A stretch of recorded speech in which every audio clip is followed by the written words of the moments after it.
Well, all of this work actually really initiated back after the 2004 Sumatran earthquake. We realized back then that that the tsunami danger associated with large earthquakes really comes mostly from the amount of that earthquake that slips under the water. We've had significant amount of data on land, and so we've been, for the most part, focusing on that on-land data because it's been very useful. It just hasn't been enough.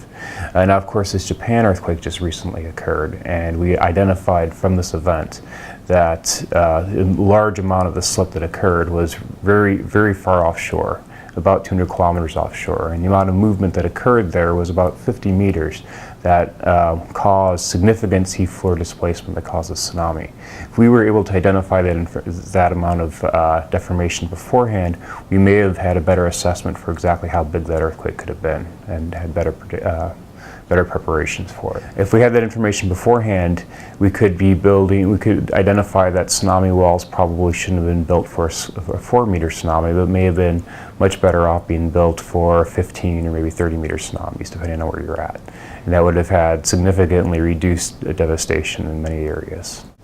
Now, my idea is that we shouldn't just be working on using the tools that we currently have, which are right now extremely expensive. It might take as much as $500,000 to make one measurement.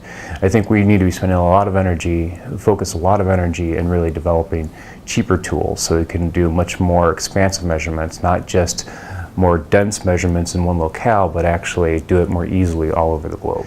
Overall, one of the most important aspects that we need to consider is that when we're looking at earthquake science and even volcano science, the vast majority of the action is occurring at the plate boundaries. And globally, 90% of the plate boundaries are underwater. So if we really want to understand what's going on at the plate boundaries, what are really causing these things, we really need to look at measurements under the water. I myself have been one of those that have been working, almost entirely on land, but I've been working in tsunami. I've been working on looking at tsunami sources, but I've been working in the past not only on land data. At present, I'm working on developing a proposal to develop new tools for seafloor measurements.